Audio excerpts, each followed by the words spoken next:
Достар, Қазақстан премьер-лигасы басталғалы жатыр. Бұл жылы чемпионатымыз қалай болады, келіп жатқан легионерлердің сапасын айттық, және чемпиондыққа кім таласады деген сұраққа біздің сарапшылар Қайрат және Ақтөбе деген жауап қатқан болатын. Олай болса, қызықты подкастымызды көріңіздер. Кеттік.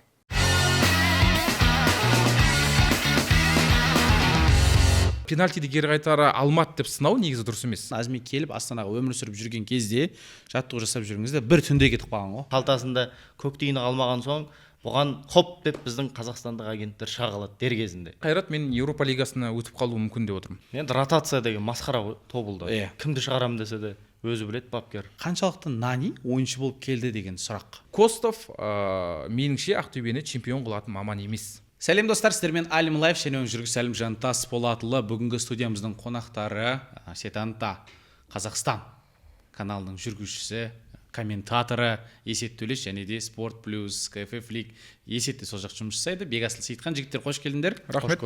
Көңіл күйлерің қалай? Күшті. Жалпы, біз Қазақстан премьер-лигасы аяқталып, енді өткен жылы енді қайтадан басталғалы жатыр, көптеген өзгерістер бар, трансферлер болып жатыр, тіпті таңдай қақтыратын трансферлер бар, түсініксіз трансферлер де бар, сол баяғы белорустарды қайтадан жинап жатқан командалар да бар, сол серб пен хорваттарға да жүгініп жатқандар бар, бірақ енді барлығын жек-жегімен қазір айтамын, себебі бұл енді маусым ашарды өткенде өткізген болатынбыз. Астана қаласында суперкубок болды, Қайрат пен Тобыл арасындағы. Тобыл пенальти сериясында жеңімпаз болған еді.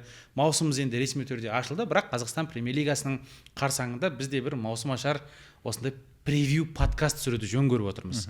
Енді екі осы Қазақстан премьер-лигасын былтыр жүргізген, бірінші лиганы да жүргізген, жалпы қазақ футболымен жақсы таныс екі жігіт шақырып отырмыз.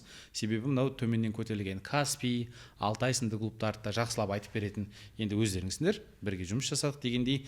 Олай болса бірден жігіттер келісіп алайық қазір. Көрермендермен де осы тұста келісіп алайық.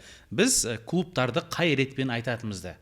Біреу деп емес, былтырғы маусымдағы турнирлік кесте бар, яғни ашып қарасаңыздар, Қайрат 1-ші орын, Астана 2-ші орын, Тобыл 3-ші, Елімай 4-ші, Ақтөбе 5-ші деген дәл осы ретпен Әр командаға бөлек-бөлек тоқталып шығамыз. Себебі қазір бірден Ақтөбеден бассақ, Қайраттан бассақ, Астанадан бассақ көптеген дау болып кетуі мүмкін. Сол даудың бәрін алып тастайық та, сол ретпен бастаймыз. Олай болса, бірінші Қайрат командасы. Өткен жылғы Чемпиондар лигасының негізгі кезеңіне шыққан ұжым биыл құрамда бірнеше өзгерістер болды. Есет енді. Қайрат осы КПЛ-дағы 16 команданың ішінде маусымды сағынбаған осы Қайрат сияқты. Олар бір аяқ астынан кіріп кетті ғой, жер өтіп бүйтіп, және маусымға ең аз дайындалған команда. Біріншіден аса қатты бір дайындалып үлгерген жоқ. Чемпиондар лигасы қаңтардың соңында бітті Қайрат үшін. Бұл енді Қазақстан премьер-лигасында қазақстандық командаларда жиі болмайтын дүние ғой. Екіншіден, мысалы көбіне чемпиондар лигасына шығып үлкен жетістікке жеткен команда не істейді? Құрам сақтап қалуға тырысады ғой. Қайрат керісінше біраз өзгеріс жасап тастады. Сондықтан дәл қазір Қайратты бағалау қиындау. Оның үстіне суперкубокта жеңіліп қалды. Ертең жазға дейін не болады? Және трансферде төрт-ақ футболшы. Қайратта кеткендер көп, келгендер аса көп емес. Сондықтан дәл қазір маған алматылық команданы бір бағалау сәл қиындау болып тұр. Оның үстіне жазда Астананың кететінін білеміз. Белгісіз маған. Түсінікті. Бекасыл? Енді расыменен алматылық Қайрат жүктеменің көкесін көріп келе жатқан ұжым. Трансфердің негізгі атасы осылар еді ғой. Ежелден Аршавин, Тимощуктар тартқан, енді арғы тегін айта берсе тіптен жетерлік. Жалпы ақпараттар көздеріне сенетін болсақ, Дастан Сатпаевтан да бөлек, мына Есет ағамыз айтып жатыр ғой, Қайрат өз маусымды жапқан жоқ деп. Жүктеме алып, сондай бір енді накосница дейді, медициналық диагнозы. Сондай ойыншылар жетерлік деп естідім жеке басым. Және олар да қазір медициналық қайта қарау жұмыстарын жүргізіп жатыр. Меніңше Қайрат көп ойыншыны демалтып алмаса, жағдай өте қиындай түсетін секілді. Дастан Сатпаевтың жарақаты жақсының қатарынан емес, және оның реабилитациялық жұмыстарының өзі қаншалықты қалай жүріп жатқандығы ол белгісіз ақпарат біз үшін. Себебі бұл диагноз Европада өте бір қызу қарастырылатын жұмыстардың бірі екен. Және Челси мамандар да сол үшін келген деседі. Сол Челсидің өзі бақылап отыр ғой. Және Дастан суперкубок матчына шықты. Екінші таймда, сондықтан жарақаты енді Челсидің рұқсатымен шыққан сияқты меніңше. Әйтпесе Қайрат шығара қоймас. Сондықтан жарақаты сәлде болса биті қараған шығар енді. Жарақат бұл жерде қазір жарақатынан айығып жатыр деген ақпарат бар. Жалпы бірде-бір оқу жаттығу жиынына қатысқан жоқ. қайраттың осы маусым алдындағы енді өткен маусымның соңындағы біріккен араб әмірлігіндегі, сосын осы маусымға жаңа Түркияда дайындалды ғой енді. Біреуіне қатысқан жоқ, өзі Алматыда жеке сол бапкерлермен дайындалып жүрген, және енді маусымды бастады. 26 жыл енді алғашқы голын сол ойыннан кейінгі пенальти сериясынан соққан болатын. Бірақ ойында қатты бір жылдам дастанды көре алмадық сөздің шыны керек. Бір-екі сәттерде біраз ойнамады ғой. Топты жоғалтып алған болды. Енді оны қазір біз жерден алып жерге салатын жайтта емеспіз, себебі орында емеспіз, себебі білеміз жарақатынан екен. Бірақ жігіттер, осы сендерге бір сұрақ, дастан бір қатты ірі болып кеткен жоқ па одан да? Солай ұқсамай ма сендерге? Ұқсайды, маған ұқсайды. Иә, Қара еті толық секілді. Қатты бір ірілік біткен сияқты кәдімгідей. бірақ енді Адама Трауре сияқты ма? емделді ғой, біраз емделді ғой. Оның үстіне бір жаттығуға қосылмай кіріп кетті маусымға. Бір наурыздың соңына қарай бір қалпына келіп алатын сияқты меніңше. Сәл уақыт берсек. Бірақ енді бұл менің ойымша артық салмақ емес сияқты да? Жоқ, Артық ет сияқты, бұлшық ет сияқты. Иә. Артық ет сияқты. Өзіне ана проблема болмаса болды әйтеуір. Негізі Қайрат өзі Жылдамдығы азайып. былтырғы маусымда да өстіп бастаған жоқ па еді? Элдер Сантана ауыр жарақат алды. Бір өзі сол кезде де болжамайдық қой. Негізі Қайратқа қиын болады ғой деп. Енді жігіттер, түсінікті, кеткен ойыншылар, бұл жерде Громыко кетті, Сорокин кетті, Офри Арат кетті дегендей, Зария кетті, дәл осылардың Юкстаноев кетіп қалды. Енді ол түсінікті, ол енді оның бары не жоғы не болды. Жоржиньо кету керек деген ой болған жоқ па сіздерде? Кету керек деген ой болған негізінде. Бірақ мен осы мәселені сұрадым жалпы. Жоржиньо деген ойыншы былтыр жақсы келді. Түсінікті, чемпиондар лигасы басында әдемі голдарын соқты. Бірақ маусым соңында өте сүреңсіз ойын көрсетіп жүр, өте нашар. Кеше Суперкубокта да көрдік. 3 керемет мүмкіндік болды. Пенальти соға алмады. Лига чемпионы. Қалай болып жатыр бұл деген? Жалпы Жоржиньо пақыр дейді ғой мынау. Тоқтамай жұмыс жасайды. Прессингте дәл осыда қатты Рафаэль Оразбахтиннің осы қойған мақсатына ойынына келеді, алға қойған мақсаты мысалы айтады, сен мынаны до конца жүгіресің дейді, жүгіріп береді. Сол жағынан қатты керек ойыншы екен. Солай деп маған айтқан болатын. Бірақ енді жаңадан келген ойыншыларға тоқтайтын болсақ, Луис Африка, сол Сорокиннің орнын басуға келді. Бразилиялық Африка Егор Сорокиннің орнын басуға келді. Сол қапталдағы қорғаушы 30 жастағы, бірақ Суперкубокқа қатыспады. Бұл да енді мен жалпы өмірімде бірінші рет бұндай ненің ереженің бар екенін естіп отырмын. Басқа чемпионатта алған қызыл қағаз басқа чемпионатқа өтеді деген. Мен UEFA егидасымен, FIFA егидасының астында, мысалға, сен чемпиондар лигасында ойнайсың Реал үшін, мысалға қызыл қағаз алып кеттің, Челсиға өтсең, Челсиде 1-2 ойын жібересің дегенді білем. Бірақ бұл көкем Түркия чемпионатында соңғы ойында қызыл қағаз алып, 2 ойыннан шеттетілген екен. Сонымен Суперкубокқа және бірінші турда Алтайға қарсы ойнамайды. Бір түрлі ғой негізі, иә? Негізі өте бір түрлі. Логика келмейді. Сенің ана чемпионатта, мына чемпионатта ол бөлек ұйым, бөлек ассоциация. Түсінікті, бәріміз бір UEFA-ның астындамыз, бірақ бөлек қой. Жоқ, мысалға былай жасап тастауға болмайтын еді. Африко сол түркиялық команданың құрамында жүргендей болып, тек ойнамай жүреді, қызыл қағазын өтеп жатқандай болып. Бірақ Қайратта жаттығуын жасай береді. Жоқ, енді келісімшартты өз жатып кетіп қалды, аналар айлық төлегісі келмейді ғой. Бұны еркін агент ретінде алды ғой қыста. Сонда да өте не, жалпы Қайрат Түркияның бірінші лигасынан КПЛ-ға ауысады да, КПЛ-дағы 2 матч қатысады. 2 матч. Суперкубок біреуі қатыспайды, және осы Суперкубокта болмауының себебі де осы екен, оны Қайрат жалпы бапкерлік құрамы сосын құрамға қосып алғаннан кейін білген екен. Шынымен де мен де бірінші рет біліп тұрмын. Біз енді футболдың айналасында жүрген екен, ережелерін жақсы білеміз ғой, бірақ бұндай ереженің бар екенін бірінші рет естіп тұрмын. Бірақ енді ойыннан ештеңе айта алмаймыз. Мынау Есет саған сұрақ. 2 фин ойыншысы бар ғой. Юккола мен Оксанен деген. Сол екеуіне қандай баға бересің Суперкубоктың жалпы ойынымен? Қайраттың осы трансфер саясаты мені біраз таңғалдырды. Осы маусым алдында, себебі бұрын біз әсіресе топ командалар жоғарғы жақтаған іздемейтін еді ғой. Финляндия, Швеция деген жақтан мүлдем ойыншы келмейтін ғой бізге. Қайрат 2 бірдей футболшыны алып алды ол жақтан, және бір қызығы жастарға көңіл бөлдік деді. Сондықтан мысалы Юккола 23 жаста, Оксанен 25 жаста. КПЛ деңгейі үшін жаман емес. Бірақ түсініксіз, чемпионаттағы ойындар жаман емес. Негізі екеуінің де тәжірибесі жеткілікті. Өз елінде ғой, бұлар бірінші рет шетелге шығып жатыр екеуі де. Шетелдік командаға ойнауға шығып жатыр. Шетелдік командада ойнайын деп жатыр екеуі бірінші рет. сондықтан қазір олар қалай бейімделеді. Бір жағынан екеуі дос болып жүріп бәлкім оңайырақ болатын шығар, бірақ бәрібір Финляндия чемпионатының екі футболшысы КПЛ-да қалай ойнайтыны маған қызықтау. Бірақ екеуі де негізі Финляндия чемпионатында жаман болмаған, әйтпесе Қайраттың алмайтыны белгілі. Тек қалай бейімделетіні ғана маған қызық. Бекасыл. Енді расымен Есет ағаның сөзіне толықтай қосыламын. Екі жігіттің жаттығуларын көріп жүрміз, өте шапшаң көрінеді. Қайрат ұжымына осындай бір шапшаң ойыншы жетіспей жүрген секілді болды. Мен былтырғы маусым бойынша баға беріп тұрмыз. Енді Қайраттың қазіргі әлсіреп тұрған тұсы бұл негізгі шабуылды соңына дейін жеткізу емес пе? Сатпаев сізді кейбір матчтар білесіздер, нәтижелік өте төмен болды. Кейде 50% көрсеткішті көрсетті статистикалық тұрғыда. Бұл енді нашар көрсеткіш қой. Гол соғу деген мәселелер жалпы шешілу керек деп ойлаймын. Және де Жоржиньо сынды ойыншылар жаңа айтып жатырмыз, олар енді таза әліптің артын бағу деген сөз тіркесіне келетін секілді. Енді екі жігіт өте қызық. Мен ойлаймын бір орта шепті бағындырар ойыншылар. Кубста ойнады ғой? Келді ғой? Бізге келіп гол соғып кеткен. Сондықтан жалпы енді ойынын сол кезде бағалап қойдық. Меніңше жаман емес.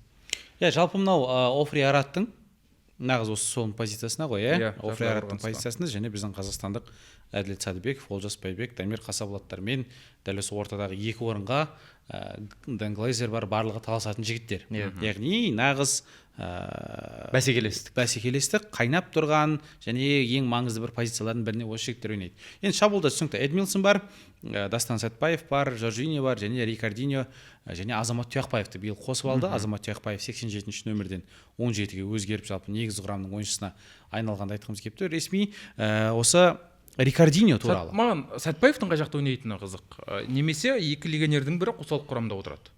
Мысалы, Юккола сол қапталдағы вингер, Себастьян Себалюс оң қапталдағы вингер. Екі бірдей вингерді алып алды. Екеуінің бірін қосалқы құрамда қалдыра ма, әлде Сәтбаев ортада ғана ойнай бере ме екен? Қосалқы құрамда қалады дегенде Сәтбаев қалып тұрған сияқты. Бірақ маусым барысында бәрібір Сәтбаев негізгі құрамға келеді ғой. Негізгі құрамға келгенде мен ойлаймын, сол тіпті мынау Жоржиньоның орны қазір таза шабуылшы емес, шабуылдаушы қорғаушыға төменге түсіп кетті, тап дейді ғой енді, FIFA тілімен айтсақ, сол жерге Дастанды та қойып жіберетін мүмкін шығар. Мүмкін Юкколаны та қойып жіберетін сияқты. Себебі бұл ойыншының жалпы кешегі сол Тобылға қарағанда пастарын қарайтын болсақ, былай пас беретін, диспетчер, плеймейкер ретінде ойнап берелейтіндей көрінеді. Себалюс жарақат алып қалды, сол үшін де Тобылға қарсы ойынға қатысқан жоқ. Жалпы енді көбісі Қайраттан осы Суперкубоктан жеңіліп қалғаннан кейін Темірлан Анарбековке де біраз хит кетті жігіттер. 5 пенальтидің біреуін қайтара алмады дейді. Енді ол Дида да қайтара алмаған мысалы. Аңыз қақпашы. Ондай көп қонды, Куртуа да, Чехты бәрі қайтара алмайды ғой. Ол сен қайтарады деген ол. Пенальтидің шебері Кепа да қайтара алмаған, 11 матч, 11 гол қатарынан 11 пенальти қайтара алмаған. 11 пенальти. Сондықтан дәл осы ситуацияда пенальтиді кері қайтара алмады деп сынау негізі дұрыс емес. Ойын барысында мысалы, сәтсіз матчтары болды. Анарбековтың Арсеналдың алдында Брюггеге қарсы матч мысалға мүлдем сәтсіз болды. Ойындағы қателіктерді айтуға болады. Бірақ енді пенальти бұл енді лотерея. Нақты бір сын айту пенальти бойынша меніңше дұрыс емес. Бірақ енді осы тұста мен бір оймен келсем, жаңағы айып соққысы орындалды Асқаттағы. Әрине түсінікті. Асқаттың шеберлігі мықты, бірақ ол жерден Темірланның қателігі бар. Әрине. Себебі 5 бірдей ойыншыны қойып қойдың.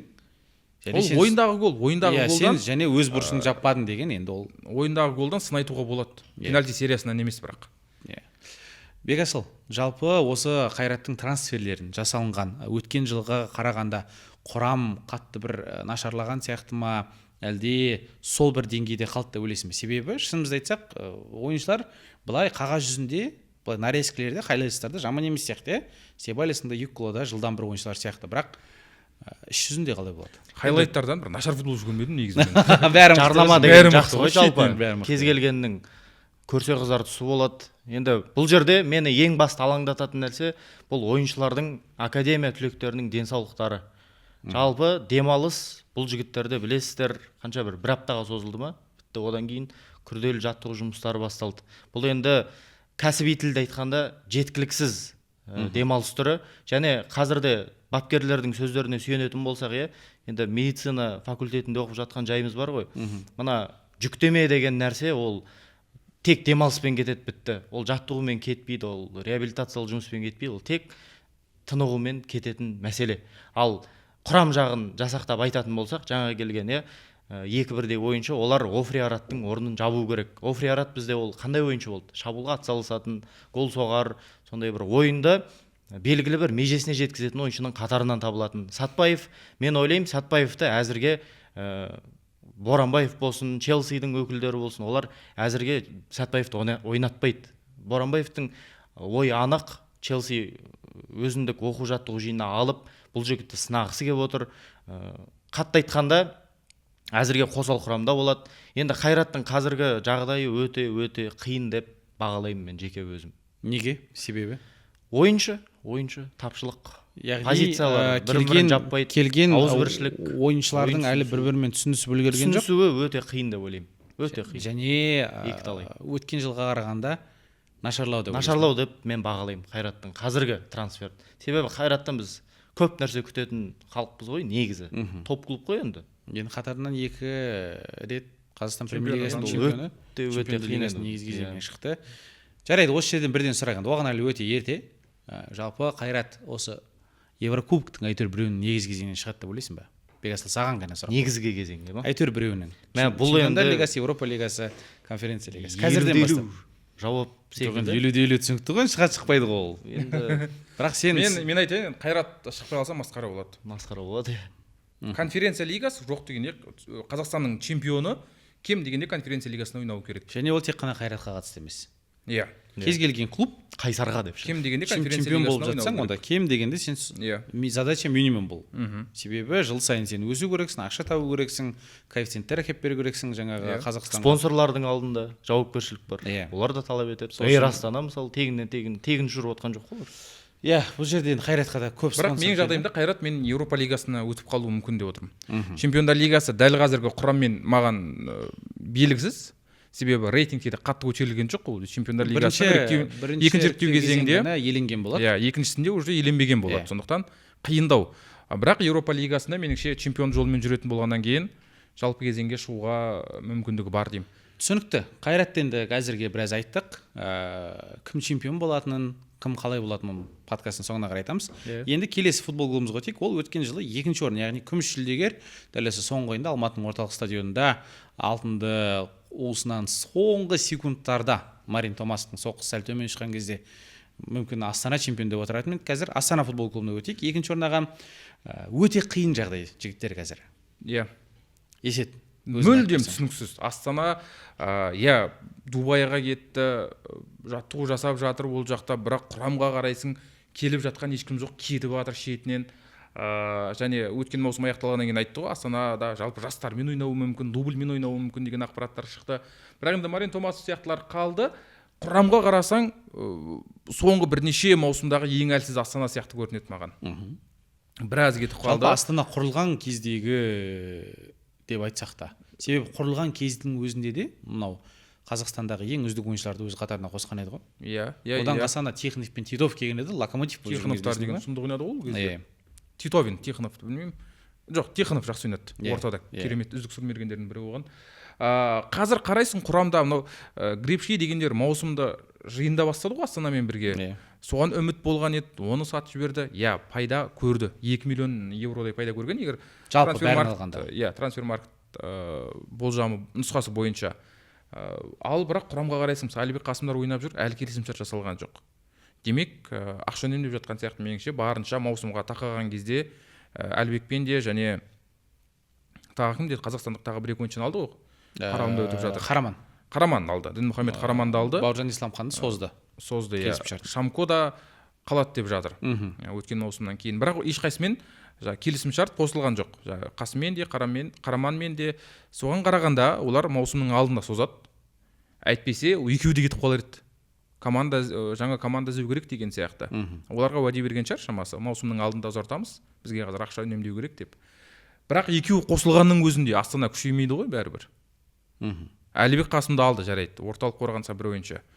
Қараманды алды, жарайды. Шабуылға көмектеседі. Бірақ Астананың құрамы Камараның кетіп қалуы, Гребшидің кетіп қалуы, Ченеду кетіп қалуы. Алекс Аманович кетті күн Ордабасыға. Ордабасына ауысып кетті, Құрам өте нашар, сондықтан мен енді өзімнің нұсқам бойынша айтып қояйын, чемпиондыққа таласпайтын сияқты биыл.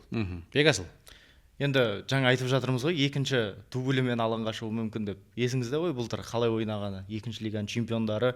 Енді соның ішінен бір шоқ жұлдыз шықпаса, мен енді сенбеймін. Енді ол бапкер әлсіз деген сөз ғой. Ішінен бір жақсы ойыншы таба алмаса. Шоқ жұлдыздар бар Алматы Жетеді жастары ғой. сапында. Астана сапында Өте шоқ жұлдыздар. Арсен Ахметов өткен жылғы үздік Өткен, сүйрмелген иә. шабуылшы, мен тіпті қазақ Мақсат Холланд дегенім Мақсат Абраев. Мақсат Абраев өте тамаша. Пюджи лигадан бастап. Ішінде Сәтбаевтар жүр ғой деймін да, мысалы. Оң Солардан қапталда кім еді? бірдеме жасақтамаса бапкердің кінәсі деп ойлаймын.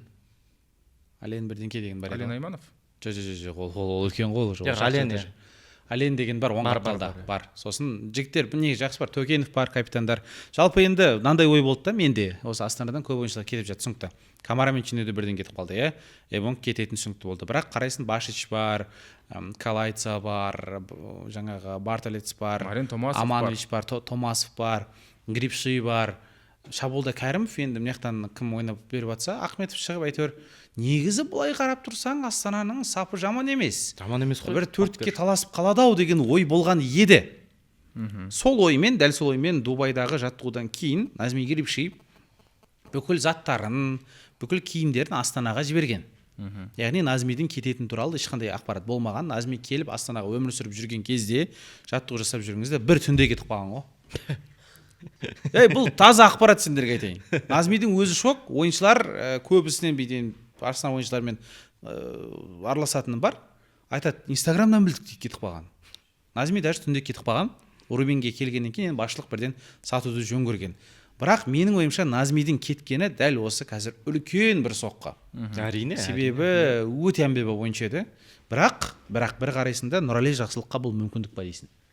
Қаншама жылдар бері осы жігітке мүмкіндік берілмей жүрді, иә. Қазір Астана енді көбісі соңғы жылдар енді бір әзілдейтін еді, мазақтайтын да бар еді, легионерлер, кабинет жаңа командасы дегендей. Бірақ Астана қазір енді өз жастарымен ойнайтын мүмкіндік бар дегенмен қазірдің өзінде де мен білмеймін, бір төртікке таласылатын ұжым сияқты. Қиындау бір жағынан, себебі Тобылды көрдік. Мықты күшейген. Елімай конференция лигасына дайындық аясында жақсы күшейіп алды. Ақтөбені білеміз. Қайрат ол екі бастан жоғары жақта жүретін ұжым. Астанаға қиын болады. Және бұл маңыздысы, еліміздің намысын Еурокубокта қорғайтын команда. Конференция лигасы. Құрама біраз әлсіреп қалды. Өте қатты әлсіреп қалды Астана. Чемпионатта да жағдай нашар, және конференция лигасында да ертең жазда күшейтпесе құрамын меніңше елордалықтар ұзаққа бармайтын сияқты. Нұралидің өзін олар оқжетпеске жіберейін деп тұрған жері ғой. Бірінші бір литвалық командаға ма жалға деді. Басында, иә. Бірақ соңында Көкшетауға жіберейін деп қалды. Сосын Оқжетпеске кетейін деп тұрған жерінен қайтып жаңа бір түнде шақырып алды. Сол Астананың өзінің нұсқасы бойынша бұл Оқжетпесте ойнап тәжірибе жинау керек болған футболшы амал жоқ Грипшидің сатқаннан кейін алып қалып тұр.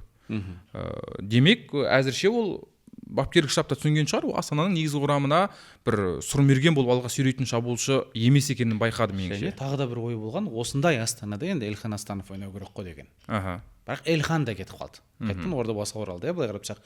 Иә, түсінікті, өте қиын қазір, бірақ десек те Астана енді ата-аналар да қазір енді осы футбол орталығындағы көбісі жазып жатыр ғой, иә. Президентке өтініш, жаңа бір инвестор тауып беріңіз, көмектесіңіз. Дәл осы бүкіл клубтарға табылып жатыр. Астана қазақ футболының енді флагманы, жаңа біраз көрсететін Европада танытты дегендей. Шынымен де бұндай клуб жоқ болып кетеді дегенге сену қиын, және мен сенгім де келмейді. Себебі Астана енді шынымен де клубтар қатарында болғанын қалаймыз. Бірақ келген ойыншылар енді сол өзің айтқандай Есет, Қасым мен Қараман. Оның үстіне бейресми әлі. Бейресми, түсініксіз, иә. Түсініксіз. Бауыржан Исламхан енді дәл сол Назми Грипшидің рөлін атқарып. Бірақ қазір бейресми ғой, может видео шығам дегенше ресми болып қалатын да шығар. Мүмкін, иә, мүмкін. Бір күннің ішінде бірден шешіліп кетсе, сағаттардың ішінде дейсіз ғой. Сағаттардың ішінде шешіліп кетуі мүмкін енді, себебі маусым болды ғой, ертең 7-сі басталады ғой. Біз енді 5-не түсіріп отыр қазір. 4-не түсіріп отыр қазір айтайық. Ертең шығады дегендей. Түсінікті жігіттер, әрі қарай енді жылжиық. Тағы да бір клуб, тағы да бір Еврокубокқа қатысатын конференция лигасының бірінші іріктеу кезеңінен бастайды бұл ұжым. Суперкубоктың жеңімпазы Тобыл футбол клубы. Тобылдың құрамы жаман емес. Меніңше, керісінше, мына күшейтіп алған команда Тобыл. Басты өзгерісті Есет осы жерде айта кетейікші. біраз жоқ, құрамнан бұрын ең бізге қатты бір көңілімізге жағатын енді біз 100% тобыл деп айтамыз. Иә. Және әріптестеріміз табол деген әріптестерге үй деп қарап ше. смело айта табол аламыз. деген қазір инстаграмда не ғана қалды тек. Иә, табол деген жоқ, ол тобыл деп айта аламыз. Бұрын сәл аузымызға құм құйылатын. Иә, рас. Қазір енді тобыл міне жазылып тұр. Сол ішінде Қостанай өңіріне осы тобылдың басшылықтарына алғысымызды айтамыз. Иә. Клубтың Әйтеуір өзгертті. тобылғы өзгерткендеріңізге енді есет. Екінші өзгеріс Аха. біз үшін маңызды. Иә. Ислам Чесноков кетті тобылдан. Шотландия чемпионатында бірде негізгі құрамда, жаңа жиыннан кейін негізгі құрамға еніп алды. Ол жақта голын да соқты. Сондықтан бәрі әйтеуір ислам үшін жақсы болып жатыр. Бірақ енді соңғы 2 маусымда тобылды Чесноковпен ғана не істейтін едік қой. Иә, ойымызға келетін еді ғой. Чесноков жоқ, тобыл бірақ құрамын өте мықты легионерлер алып келді. Оны суперкубокта көрдік, Қайратқа кәдімгідей жақсы күш көрсетті. Қазақстандық біраз футболшымен толықты. Сондықтан чемпиондыққа үміті бар командалардың біріне осы тобылды қосып қоюға болады. Құрамда енді легионерлер көп қой. Қазір нақты әрқайсысына тоқталып айту қиындау, себебі кейбір суперкубокта ойнады, кейбір ойнаған жоқ. Жалпы бір оймен бағалау қиындау. Сәл уақыт қажет. Дегенмен бұл енді жаңа тобыл меніңше. Команданың атауы да бөлек, құрамында да үлкен өзгерістер бар. Сондықтан таңғалдырып қалуы мүмкін. Бекесін. Тобыл, Ордабасы, Қайсар, Ақтөбе осы 4 ұжымнан мен биылғы маусымда өте көп жаңалық күтем. Өте жоғарғы деңгейдегі ойындарды күтем. Және осы 4 ұжымның биылғы маусымда жасаған жалпы үрдісі, мына трансферлік тұрғыда өте жоғары бағалануы тиіс деп ойлаймын. Біріншіден. Екіншіден, тобыл ұжымы енді қостанайлық ұжым қашанда матч кезінде қара жұмыс істегенді, сондай бір тактикалық тұрғыда бір бұрыштамалардан, бір ойынның көркін қыздыратын сәттерде гол соққанды өте жақсы көретін ұжым ғой, саясатын талқылайтын болсақ. Енді өткен кезде де суперкубокта қандай нәтижелі ойын көрсетті, жеңіп өтті, пенальтиден болсын. Бұның барлығы тегіннен тегін емес, әрине ойынның философиясы өзгерген, атауынан бөлекте. Қазір байқаймыз, ойыншылардың барлығы бір үздік бабымен келіп тұр, және маусымды меніңше бір жарқын бастап, сол бір өзіндік орнын сол үштікті жібермейтін секілді деп ойлаймын. Маған тобылдың шабуыл шебі қалай болатыны қызық. Миловановичті алды орталық шабуыл шебіне сербиялық, бірақ ол сәл ойын стилі бір тобылға аса келе қоймайтын сияқты меніңше. Бойшаң, ол әуе допқа тала салатын бір комбинацияға қатты келе қоймайды, және андай гол соққыш шабуылшы емес та. Былтыр ақпанда гол соққан. Ресми голын. Одан кейін міне 1 жылдан асып кетті. 30-ға жуық матч жаңа маусым басталып жатыр Қазақстанда. 30-дан аса матч бойы гол соға алмай жүр. Шабуылға қояды, сәл төменге қояды, бірақ енді шабуылға жақын ойнайтын футболшы болған соң, оның осынша уақыт голсыз жүруі, бірақ сонда да тобыл оны таңдап алғаны мені сәл таңғалдырды, түсініксіз. Былтыр енді мынау Сигневичті сөйтіп қосты қатарға. Атырауда керемет ойнағаннан кейін басында біраз ойындар шабып жүрді, бірақ маусымның ортасына қарай Жаслан Жұмашев пен Ислам Чесноков осы жұп болып шабуылшы ойнап жүрді ғой, екеуі. Және көп бір гол әкелген негізшімен осы екі қазақстандық ойыншы болды. Бұл жерде тобылдың негізгі шабуылшысы меніңше Хейбай болады. Өзбекстан Суперлигасына ауысып келді. Өткен маусымда 18 матчта 7 гол соққан. Статистикасы жаман емес. Меніңше негізгі шабуылшы тобылда осы Хейбай болады да. Жаңа жеңіліп жатқанда баспен гол соққы жасау керек кезде осы Милованович шығып тұратын шығар. Түсінікті. Және тағы да екі қазақстандық ойыншыны айту керекпіз. Былтыр өздерін оқ жетпесте керемет көрсеткен Дамир Марат пен Дәурен Жұмат екеуінде қосты. Жұмат кеше енді жеңісті пенальти соқты ғой, және қазір қарап отырсақ шынымен тобылдың құрамы қағазда кәдімгі екі толыққанды құрам бар. Және екеуі де сен түр мен атайын дегендер. Қосалық құрамда Манчестер Сити болып тұр ғой. Қосалық құрамда да шынымен Жұмат, Дамир Марат деген ойыншылар шығып жатса, немесе негізгі құрамға шығып, олардың орнына жаңа Жагоровтар, басқалар отырып қалып жатса да, қазақстандық футболшылар мықты тобылды. Өзгерткен кезде кәдімгі Зуевтар да шығып керемет өнер көрсетті. Енді түсінікті, Эльмис Сауди кетті бұл жерден, былтырда тағы келген бір-екі ойыншылар кеткен болатын, бірақ Кавнич сақтап қалды. Жалпы тобыл тағы да бір ерекше айтатынымыз, жекеменшікке өткен жоқ қой әлі. Толыққанды. Бірақ енді 50% бар деп айтылады. Жартылай жекеменшік. Жартылай жекеменшік деп, соған қарамастан легионерлерді әкеліп қаржы бар, өздерінің тарапынан дәл осы айлықтарын төлейтін әл ауқаты бар. Енді жігіттер, сендерге сұрақ, Тобыл биыл чемпиондыққа таласа алады ма? таласа талас алады ғой. Яғни чемпион- Марочкинді алды ғой айтпақшы олар. Марочкин, Қорғанысы Марочкин өте мықты, олардың қорғанысы мықты. Жаңа баланс жақсартылғанда жартылай қорғанысы мықты. Шабуылға енді Чесноков пен Эльми Саудиге негізделген шабуыл үрдісі еді ғой. Қазір енді ойыншылар өзгерді, көреміз.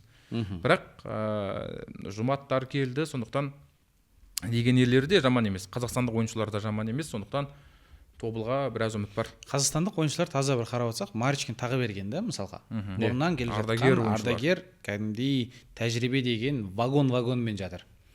Сосын Жұмат, Марат, Бұсырманов дейтін жаңадан шығып келе жатқан ойыншылар былай қарап тұрсақ, сол үшін де бір-бірлерін қолдап. Енді ротация деген масқара ғой Тобылда. Иә. Кімді шығарамын десе де өзі біледі бапкер. Просто дұрысын таңдай білу керек та. Сол үшін енді таласпаса өте қиын деп ойлаймын Және жағдайлар. Тобыл алғашқы турды Түркістанда, Ақтөбеге Ақтөбеге қарсы ойнайды. қарсы Қонақта өте тартысты ойын болады. Бірінші турдың басты кездесуі болайын деп тұр. Иә, жалпы Түркістан аренаны мен биыл аяйым. 2 күнде 2 ойын қабылдайын деп тұр Қазақстан премьер-лигасынан. Ақтөбе, Тобыл және Атырау. Атырау сол Түркістанда ойнайтын болып жатыр. Жарайды, келесі клубқа өтейік, онда Тобылды айтып болсақ, Елімай командасы жалпы жаңадан құрылғаннан кейін жаңа дәл осы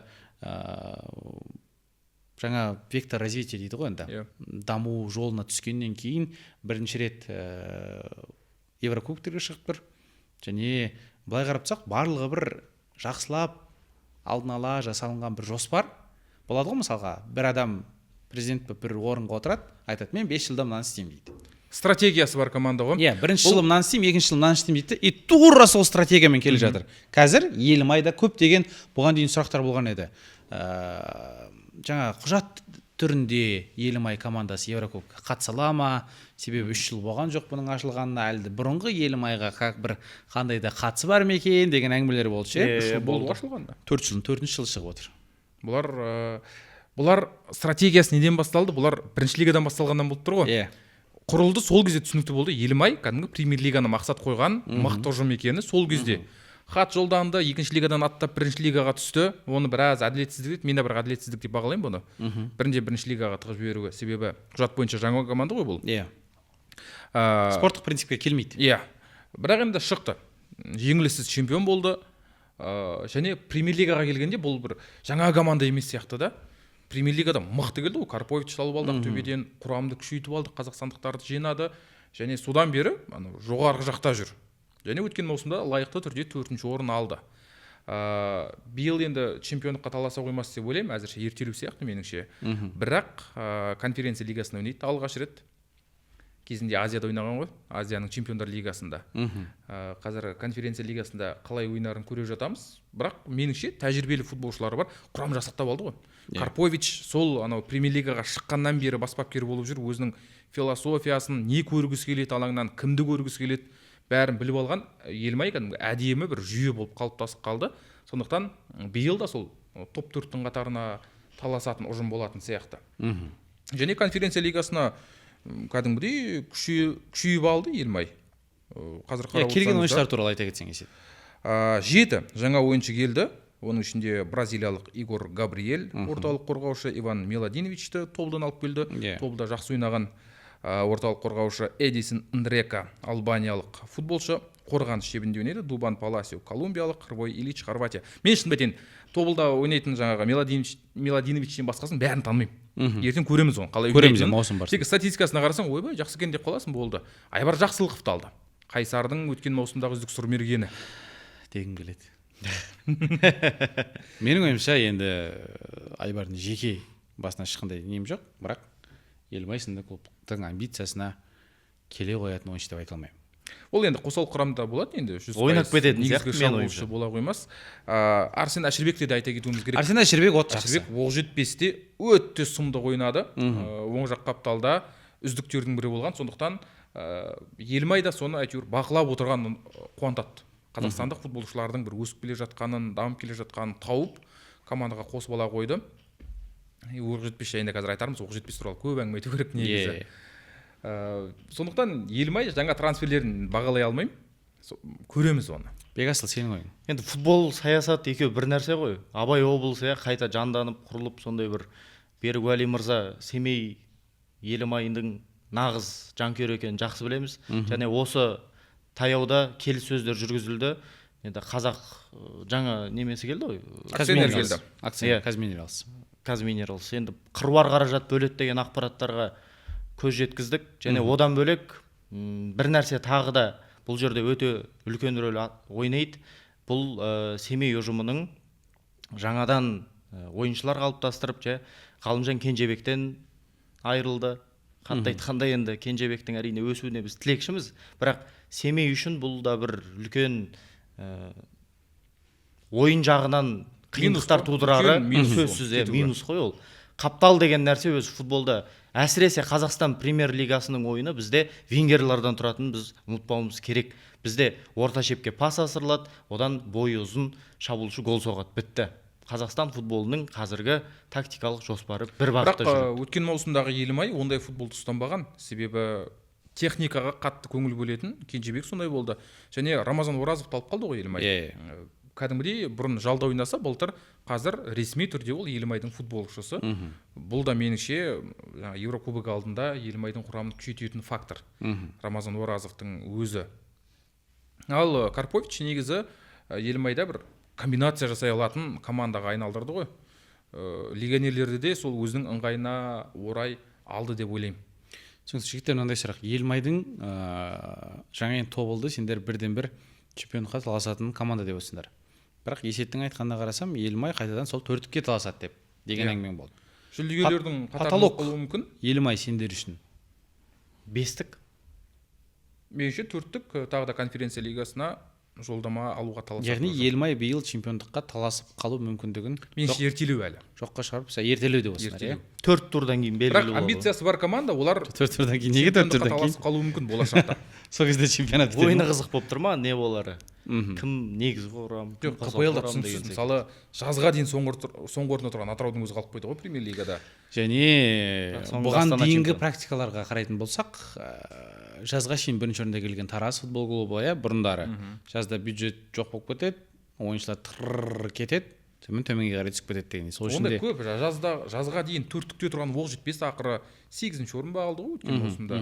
Төмен түсіп кетті. Бірақ енді Елімаймен ондай бола қояды деп ойламаймыз. Себебі жаңа шынымен инвесторлар келіп жатыр, одан қалса Елімай бөлек даму жолын таңдады. Егер де қазір клубтардың бары жеке меншікке өтіп жатса, Елімай акционерлік болғанда айтқымыз келіп, акционерлік қоғам және кез келген жанкүйер, кез келген қалталы азамат барып клубтың акциясын сатып алып, жаңағы инвестициясын жасай алады. Директорлер кеңесіне келіп, инвестиция жасап, клубтың қандай да бір маңызды шешімдеріне өзінің айтарлықтай сөзін айта алатындай бір бағытқа өтіп отыр. Бұл да бір керемет. Жалпы қазақ футболында болмаған дүниелер биыл көп болып жатыр ғой. Соның біреуі осы, енді екіншісі сол жеке меншікке өтіп жатқан дегендей. Келесі клуб қотик Ақтөбе футбол клубы. Басты ньюсмейкер осы жаздағы емес енді. Қызық қылған команда. Қыста қызық қылған, дәл осы трансферлік терезені қайнатқан, бірақ көп жаңалықтар жаңағы вброс дейді, информативный, Марко Ройс деді, Томас Мюллер деді, Халк деді, ойлап кеттік қой кәдімгі. Пьянич бәрі келіп кете ма деп. Кімді Роналдулар карьерасын бастап кете ме екен қайтадан. Аляйын болып кетті ма? Бірақ десек те Нани де қатарға қосты. Енді жігіттер, бұл жерде менің басты бір сұрағым сендерге, Луиш Нани қанша 41 жастағы Португал 39 жастағы вингері келді, керемет командамен жаттығу жасап жүр. Қаншалықты Нани ойыншы болып келді деген сұрақ сендерге? Өте қате нәрсе. Бұл бірінші кезекте тек маркетинг сияқты меніңше. Жай ғана маркетинг. Егер Ақтөбе чемпиондыққа таласатын команда болса, Нанидің сол чемпиондыққа Нани арқылы чемпион болады дегенге сенбеймін. Себебі Нани бұл карьерасын аяқтаған футболшы. Соңғы маусымдарда Аданада ойнағаны бар, Аустралияға барып қайтты, өзіне бір үздік кезеңдерінің бірі деді ғой Аустралия. Түркияда Аданада, одан кейін Португалия чемпионатында ойнап қайтты карьерасының соңында, Эшторил командасында. Негізі сол жақта аяқтап жатқан болды негізі. Мына жақта бір жыл демалыстан соң қайта қосылып, КПЛ-дың деңгейі ондай нашар емес шығар деп ойлаймын мен. Нани бір жыл ойнамай 39-да келіп карьерасын бастап Ақтөбені чемпиондыққа сүйреп жібереді дегенге өзім аса сеніп отқан жоқпын. Бекасыл. Енді Эшторил демекші, мен осы Наниді зерттегем. Алдында Эшторилдың ойынын Эштрела командасы екен. Иә, Эштрела ойындарын жүргіземіз ғой енді. Иә. Сол кезде бір зерттегенде бұл жігіт жалпы керек емес болған екен ғой. Сол кезде өзі мансабын аяқтап, сосын қалтасында теңгесі қалмаған, өте көкеміз қыдырған жақсы көреді екен, жаһан кезіп. Содан қалтасында көк тиыны қалмаған соң, бұған хоп деп біздің қазақстандық агенттер шыға қалады дер кезінде. Сосын бұл басында сынады ойшым. Мынандай ақша беріңдер, сосын барып келем, көреміз деген секілді. Сосын қыруар қаржы ұсынған, бір кем дегенде бір футболдық манеж салатындай қаржы кеткен бұл жігіттің келуіне. 40 миллион деген ақпарат бар айлығы. Бір манеж ғой. Рас өтірігі белгісіз, иә. Бірақ енді одан мен бөлек айта кетейін, енді сен де Португалия чемпионатын жүргізесің ғой. Мен де жүргіземін. мен жүргізген ойында жақсы ойнаған деші. Нани Эштрелада аз ғана уақыт ойнады. Ол Қарашаға дейін ойнады, Қарашада кетіп қалды. Өте жақсы ойнады негізі. Эштреланың бұл енді шаршап қалған ғой, негізгі құрамда ойнай бермейді. Бұл бір ойын негізгі құрамда шығады, келесі ойын демалады да екінші ойында шығады. Үшінші ойын қайтып негізгі құрам. Сөйтіп жүрді алма кезек. Алаңға шықса деңгейін көрсете алатын. Бірақ ол осыдан 1,5 жыл бұрын ғой, былайша айтқанда 2024-тің қарашасына дейін ойнады бұл. 1,5 жыл. Қазіргі жағдайын білмеймін. Сосын мансабын аяқтап Ресейдің медиа лигасында ойнады. Иә. Эштрела да жаман емес еді. Алаңға шықса көшбасшы болып кететін. Бірақ 1,5 жыл бұрын. 37 жас более-менее сияқты. 39 енді қиын маған. Ештеңе айта алмаймын. Ол ертең жарақталып қалатын сияқты бір жерде ойнаса. Қауіпті ғой біздің стадионда. мүлде қолдамаймын қысқасын айтқанда. Бұл жігіттің дәл осы мынандай да жігіттер. Жалпы Ақтөбе, мен үнемі айтамын. Ақтөбе сынды клуб жыл сайын чемпиондыққа таласуға қажет. Ол жақта ең мықты легионерлер ойнау қажет. Себебі оның жанкүйерлері қандай жаңағы осы қолдау көрсетеді дегендей. Бірақ үнемі мен соңғы жылдары осы енді бұрынғы басшылық қой, қазіргі басшылыққа ештеңе айта алмаймын. Себебі енді келіп жатыр. Дәл осы бір клубтың политикасына ойын басталмай жатып жаңағы бір көптеген пабликтер арқылы төрешік атакаларға өзімнің наразылығымды білдіріп жүретінмін. Осы енді Нани түсінікті келді, керемет ойнасын, 10-15 голын соқсын, Ақтөбені алдыға жетелесін. Ол ең үздік сценарийлердің бірі. Бірақ мен ол сценарийге өзім сенбеймін. Ол менің ойым жеке, және осы Наниді алып келдік біз деп, былай қарапсақ, қазір үлкен сұрақ менің қазір Ақтөбенің қорғанысына. Өткен жылы мен трансляция барысында да Ақтөбенің қорғанысына біраз әңгімелер айтқан едім. Түсінікті қақпаға Зароцкийді алды. Екінші қақпашы Трофимец қалды. Жалпы Ақтөбенің негізгі құрамын айтып берейін ба саған? Трофимецтің маусымда. Трофимецтің де Ақтөбеде қалу себебіне үлкен сұрақтар бар. Түлегі ғой Ақтөбенің. Жоқ, түсінікті, бірақ Ақтөбе жанкүйерлері Ақтөбеге қатысты жандар жақсы біледі. Біраз футболдан бөлек мәселелері бар ғой оның. Футболға қатысты, бірақ футболшы жасамау керек. түсінікті. Ол тыныш жүре тұрсын пока. Негізгі құрамын айтшы мысалға. Заруцкий қақпада, оң қапталда Бағдат Қайыров. Жарақат бәрін алып тастайын. Қайыров Ақтөбеде қандай легионер келмесе де ойнау керек. Ол капитан Ақтөбенің капитаны 100% ойнады. Және былтырғы анау КФФ Эвертста үздік қорғаушы атанған. Қайыров оң қапталда. Ортада Ордец ойнайды. Иван Ордец украиналық ойыншы, Бохумда ойнаған, Бундеслигада тәжірибесі бар. Оның қасында жиындағы матчтарда кіммен ойнап жүрген? Сен біраз ойын жүргіздің ғой енді. Біраз матчын жүргіздім. Қазір енді орталық қорғаныста белгісіз кімнің қасында ойнайтыны, Ордецтің қасында кім ойнайтыны. Сол қанатқа Топаловты алды. Топалов дегеніміз украиналық Топалов негізі. Топалов. Ол да Шахтердің несі, түлегі, тәжірибесі бар Украина чемпионатында. Оны бірақ қатты бағалап үлгерген жоқ мен. Соңына қарай келді. Жиынның жартылай қорғаныс шебінде маған Жуков, енді түсінікті, Жуковтың қасында ойнайтын футболшы Пабло Альварес деген. Испаниялық, осы КПЛ-дағы үздік қымбатты футболшылардың бірі. Ойыны ұнады маған. Бұрынғы Струмияның позициясында ойнайды, оң жағында. Жуков сол жағында, Альварес оң жағында ойнайды. Шабуыл шебінде мен оң жақтағы футболшыға тоқталғым келіп отыр. Агустин Пасторица деген Пибе. Ол өкінішке қарай жарақат алып қалды. Жиын кезінде алғашқы бір-екі турға қатыспауы мүмкін. Ең маңызды ойындарға Пибенің деңгейі өте жоғары, маған қатты ұнады ойыны. Осы Қазақстан Премьер Лигасындағы алдағы матчтарда Пибе жарақаттан аман болса, өзін көрсетуі керек. ойыны сұмдық. Ол Испанияның Сегундасынан келді. Өзі Мессидің несі, кумирі Месси. Өзі де солақай аргентиналық, оң қапталда ойнайды. Тура соның ойына ұқсағысы келеді. Пастары енді сұмдық ұнады маған. Одан бөлек Айдын Желкович деген бар. Ол сол қанатта ойнайды. Айдин, бірақ өзі қазақшада Босния тілінде де Айдын деген бір мағына деп. Қазақшасы жалпы Босния тілі мен қазақ тілі ұқсас екен. Яғни ертең қиналып отпаймыз, ресми Айдын деп айта береміз. Ол өзі рұқсат берді. Айдын деп айтсаңдар болады. Қазақ комментаторлар үшін маңызды ол. Ортада Соса деген жігіт бар. Өткен маусымнан қалған Дани Соса. Осы жігіт ортада дегенде шабуылдаушы, жартылай қорғаушы позициясында өнер көрсетеді. Ал енді орталық шабуылшы ғой. Маған аса қатты ұнамайтын позиция Ақтөбеде. Шушиначев. Артур жиында барлық ойынды негізгі құрамда бастап шықты. Ақтөбеде одан басқа шабуылшы жоқ. Орнының орнына жиын кезінде жастарды шығарып жүрді. Ертең Сосаларды көруі мүмкін, бірақ Ақтөбеге негізі бір жақсы шабуылшы керек. Енді есет бұл жерде мен жаңа көңілім толмайды. Нани ол әрине керемет деген басты сұрағы. Енді түсінікті, жаңа айтып отырмыз. Тобылда 2 құрам бар. Астана ешкімді алып жатқан жоқ. Қайрат Бекасылдың ойынша былтырғыдан легионерлер нашар.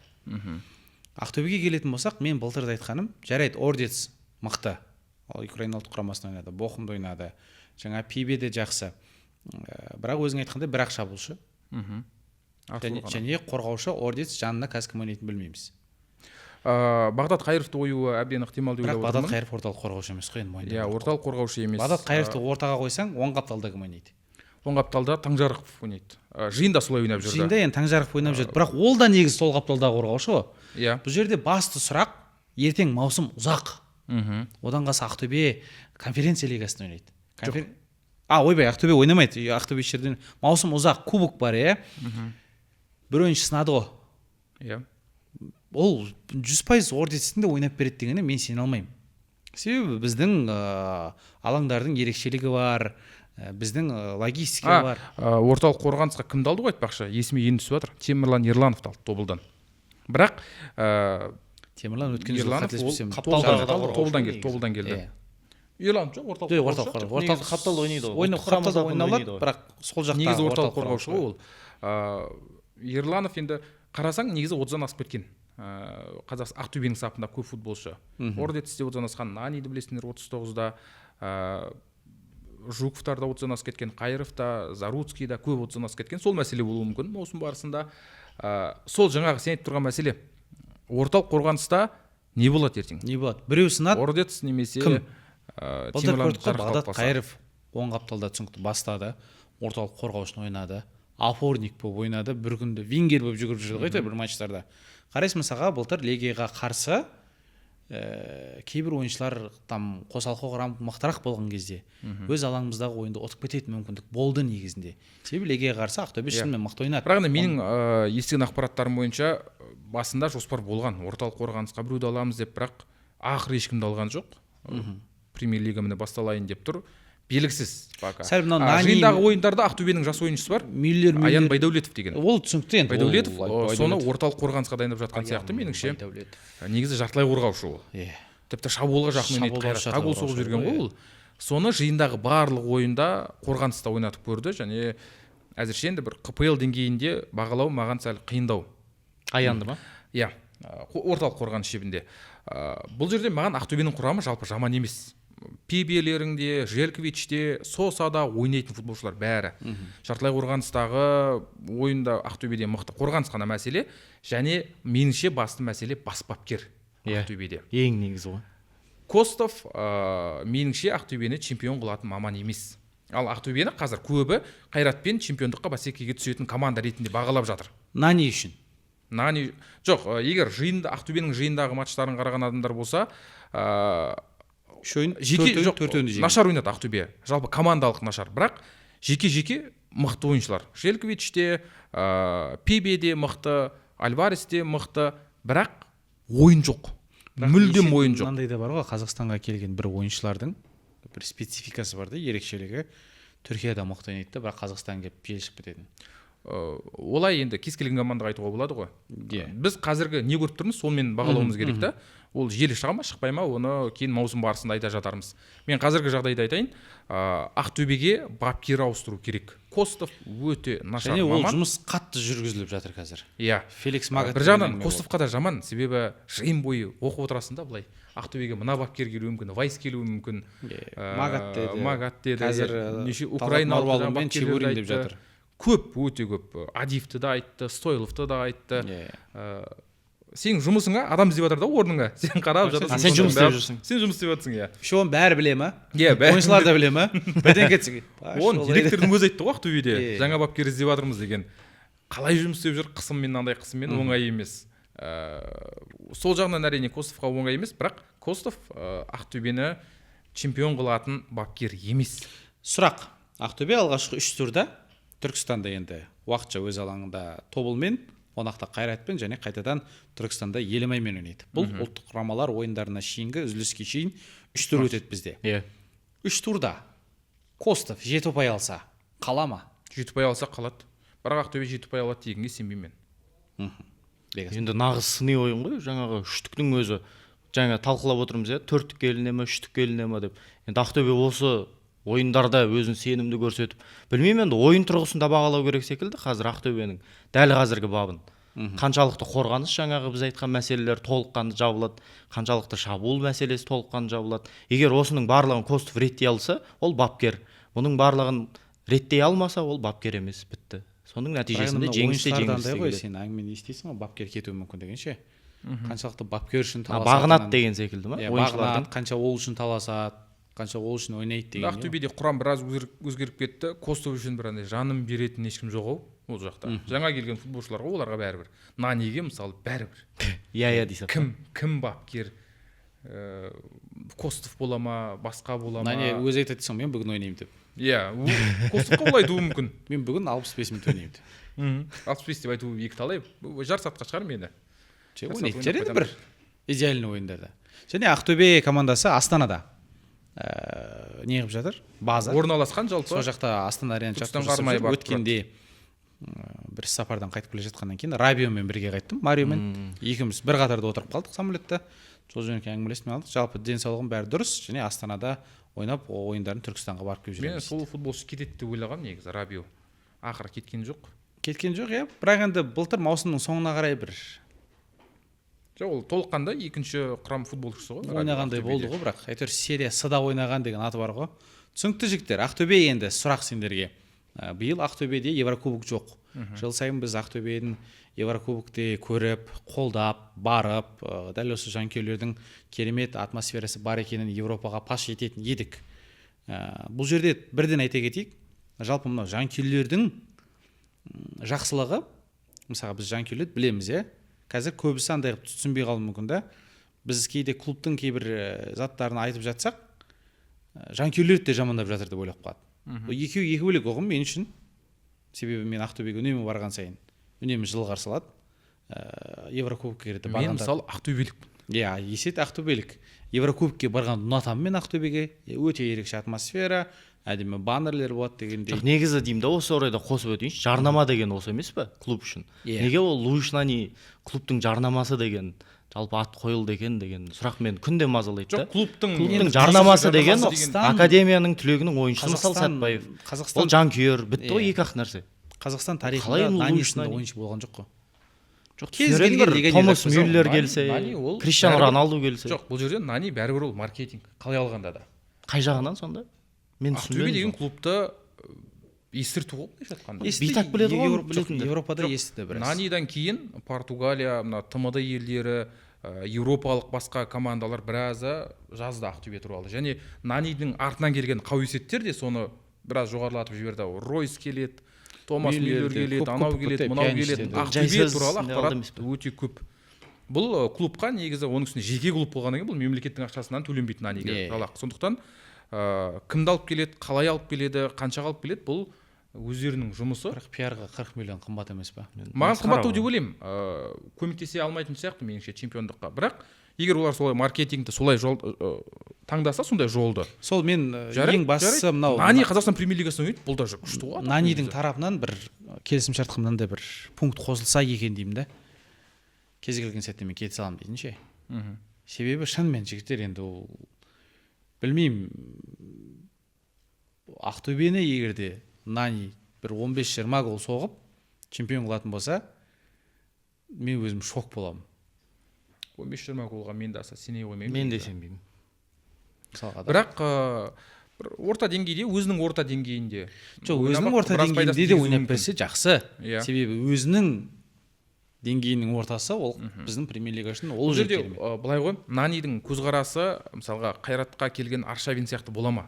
Аршавин кәдімгідей ойнап берген. Ойнап берді. Үздіктердің бірі болды Қайратта. Тимощук та солай. Тимощук та тура солай.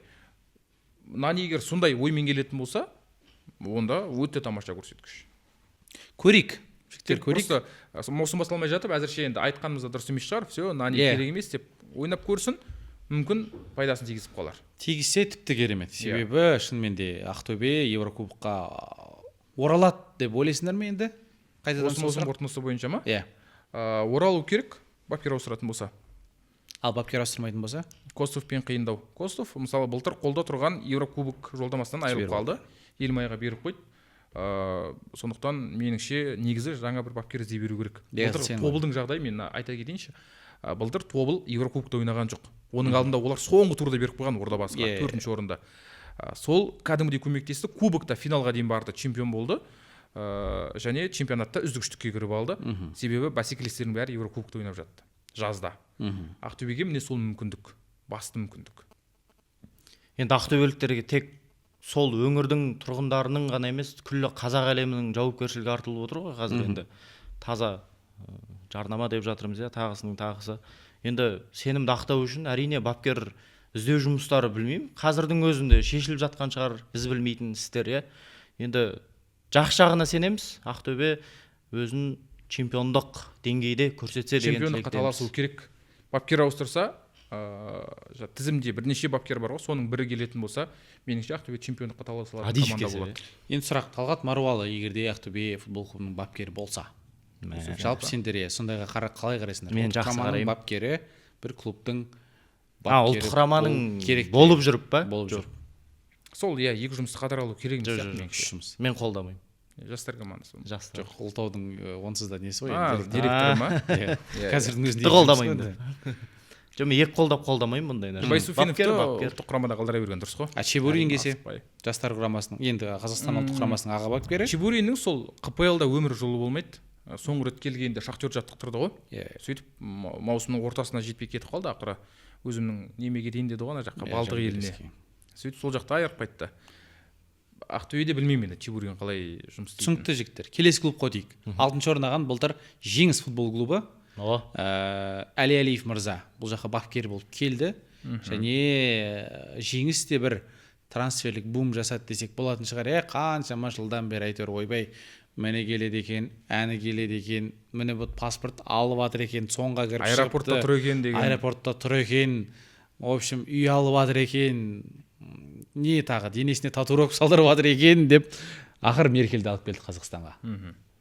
Маған енді Меркель қазақстандық ойын емекен, легионер ойын емекен. Легионер ойнайды басында легионер ойнайды, сосын уақыт өте келе документ ауыстыру жұмыстарымен айналысады екен. Білмеймін енді Меркель бірінші турға легионер ойнайтын, ол 100%. Меркель 34 жаста, соңғы кезде футбол ойнамай жүр мүлдем. Соңғы клубы не болды олардың? Біріккен Араб Әмірліктері болған. Лиджантус клубы, ол төменгі дивизионы, тіпті ақпарат жоқ, қалай ойнады білмейсің ол жақта. Ойнады ма жалпы, оны да білмеймін. Меркель үшін жалпы Түркиядағы жер сілкінісінен кейін кетіп қалды ғой ол Түркиядан. Содан кейін болды ау деймін карьерасы негізі. Ал қазір қандай баппен жеңіске келіп жатқаны маған сәл түсініксіздеу. Александр Меркельдің. Бірақ Жеңіс былтыр осы Демченко мырза келгеннен кейін, маусым ортасында Ахис Авалистен кеткеннен кейін Жеңіс керемет ойнап бастады. Қараман болсын, Исламбек Қуат, сол Лабжанидзелер, Ардақ Сәулеттер барлығы бір ұжым болып, Тевзадзелердің өзі де қорғаныста нағыз бір мықтылығын көрсеткен болатын. Биыл түсініксіз маусым біткеннен кейін Демченко кетіп қалды. Мынау соңғы жүздесулерін бір сынап өтейік. 4 гол өткізді, 5 гол өткізді, одан тең түсті. Жалпы Али Ханалиұлының жоспары мен ойы мүлде маған түсініксіз. Ойын не болып жатқанын мен көрдім матчтарын. Жоқ қой ойын. Алады, гол соғады аналар. Одан ортада бір 5 минут топ ұстайды, қалған 18 минутын аналар ұстайды дегендей. Білмеймін, қай тарапты қазір ойынды жеңіс жандандыру керек. Тіптен былтырғы маусым жақсы еді деп қалмаймыз ба деп ойлап тұрмын. Жеңіс былтыр кез келген клуб қорқатын. Иә, қаһарлы ұжым болды. Топ клубтардың бәрін жеңген. Алтыншы орын деген сұмдық қой. Статистика Өте бойынша тамаша топ клубтың бәрін жеңген. Иә. Қайратқа қарсы жақсы ойын, Мысалға, Астанаға кез қарсы келгеніңе жақсы тістеп алатын, кез келгеніңді жамбасқа қадай салатын клуб болды. Білмеймін енді. Биыл сол енді жеңіс Еврокубокқа таласады, жеңіс чемпионатқа таласады деп айту қиын. Бірақ дәл осындай бір жақсы Ортақ андердог болу бола ма? Бұл жаңа айтқанымыздай жаңа жеңіс қой. Жаңа бапкермен, жаңа футболшылармен қазақстандық біраз футболшы кетіп қалды. Жаңа сен айтып өткен футболшының біраз кетіп қалды. Балтабеков оралды, Қараман кетті, Сағи Сәбиттер кетті. Сәулет қалды бірақ, қателеспесем. Ардық Сәулет қалды. Қалды и Исламбек Қуат қалды. Қуат былтыр енді. Түсініксіз прайм болды ғой. Түсініксіз жеңістің қалай ойнайтыны легионерлерін ауыстырып тастады. Бірақ Али Алиевтің бұл жерде факторы бар, себебі ол Қызылжар сапында премьер-лигада жақсы жұмыс істеген. Ол тұрғысынан тәжірибесі бар Алиевтің. Және қазақстандық футболшылар, Қазақстан құрамасының бапкері болып келгеннен кейін оның абыройы да болатыны сөзсіз қазақстандық ойыншыларға. 6-шы орын меніңше жеңістің үздік нәтижесі және осы маусымда қайталай алмайтын сияқты. 6-шы орын жеңіске жоқ деп тұрсыңдар ма? Иә. Себебі қағаз жүзінде бізде бір Big Six пайда болып жатқан сияқты ма? Бекасыл, сенің ойың?